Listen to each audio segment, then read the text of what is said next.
Anytime. We can talk a bit randomly because I can cut this out. Hello everyone and welcome back to my channel. I'm Simon Surgeries and I'm in Will's Red Room. Will, thanks for letting me in your Red Room. That is my pleasure. Welcome to the Red Room. I'm not almost as red as my face from being in a brief bit of sunlight today.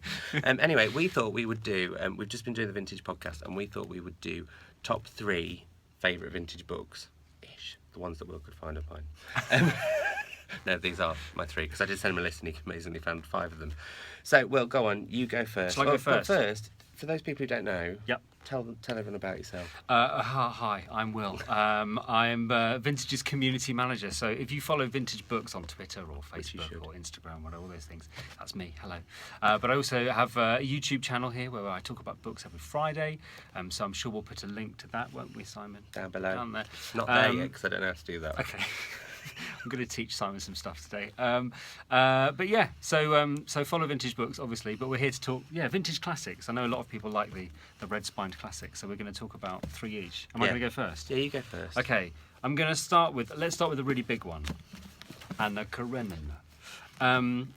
You have got to read Russian classics. They are fantastic. Choosing which one is a little bit tricky. I had a bit of a I just went a bit mental and read all of them. Not all of them, but a lot of them. I did War and Peace, Anna Karenina, the Brothers Karamazov, all the Chekhov stories. Really worried face. I'm sorry. I feel like I need to move away because I've not read any of them. And they're all fantastic, but they're sometimes a bit daunting. This is a big book, but Anna Karenina is fantastic. It is a complete stone cold classic, and I think slightly more accessible than War and Peace. So if you wanted to be, reading some Tolstoy and being really impressive, this is the one to go for. There's absolutely loads of stuff in it. I have it in my TBR. Do you? Yeah, I do. In fact, I could take it on my summer holidays. There you go. No, it's all right. I've got it at home. Put it at home already. My first one is going to be another chunkster. Look at that. Look at that. Look at this. So this is the Brothers Grimm, the complete fairy tales. Now, those of you who watch the channel a bit will know that I really like a fairy tale, and this is all of them, which kind of is the easiest way to sum up that book. Well done, me. Over to you, Will. Okay, next one. Okay, it was just recently, actually, the birthday of Erich Maria Remarque, who wrote All Quiet on the Western Front. I gave this book away on the first ever World Book Night. Remember that? Back in the day? Back in the day. Back in the day. And it was at the time when I was in Warhorse, and I gave it away to the audience of Warhorse. It was a really lovely, amazing thing.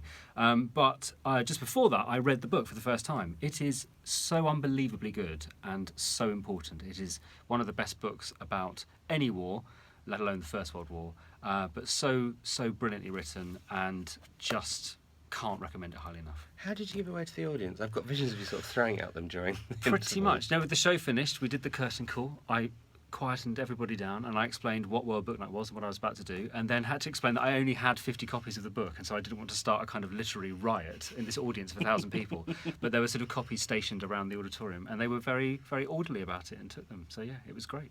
That's quite cool. Yeah. Yeah, I like that. This is a book that Will has spoken about recently, haven't you, on your channel? Yes, I which have. I'll do down below. I still can't get used to that, and I always think it sounds wrong.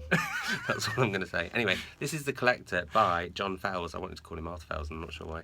And it's one of the creepiest books I think I've ever read, and it stays with you. And it's about a man who collects butterflies who then decides to collect a woman. That's the only way you can really describe it. I think that's the best way to isn't describe it, yeah. And but it's kind of sad because she's quite a sad figure, Mm-hmm. and it's all kind of goes into her backstory and his backstory, and then I would highly recommend it. That was a really bad way of summing it up. It's a brilliant book, and as you said, you get his side of the story, and then the book flips halfway through, and you start reading her journal while she's sort of imprisoned, and it's just heartbreaking. It's an amazing book. And I think not enough people have read it, so I'm just going to put it closer. There, read that book. That one. Definitely read that book. Okay, my last one. It's my last choice. This is one of my favourite books ever. People ask you all the time, what's your favourite book? It's an impossible question to answer, but this is definitely one of my favourite books ever. So Long See You Tomorrow by William Maxwell, who is one of the most underrated writers from America. He was the editor of the New Yorker for many, many years. He helped shape the prose of Nabokov, Eudora Welty, people like that.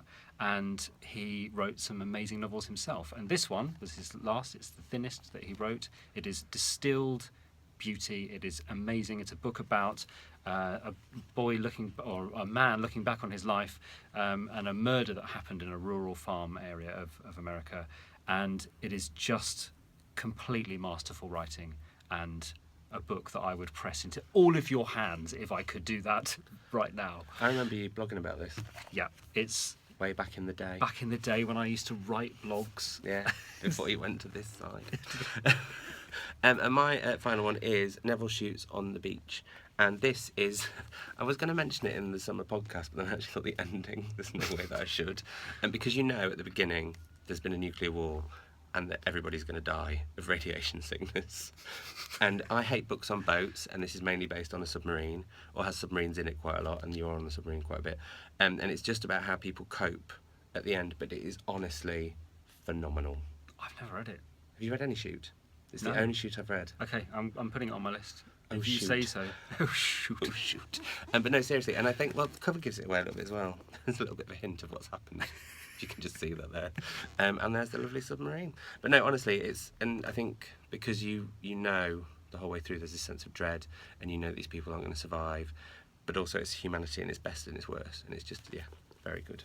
That's what I'd recommend. So there are top 3/6 books. Go and read them this summer, or else we'll get you. I will. Thanks. Bye. Bye. I need to press the button again. Oh. Thanks.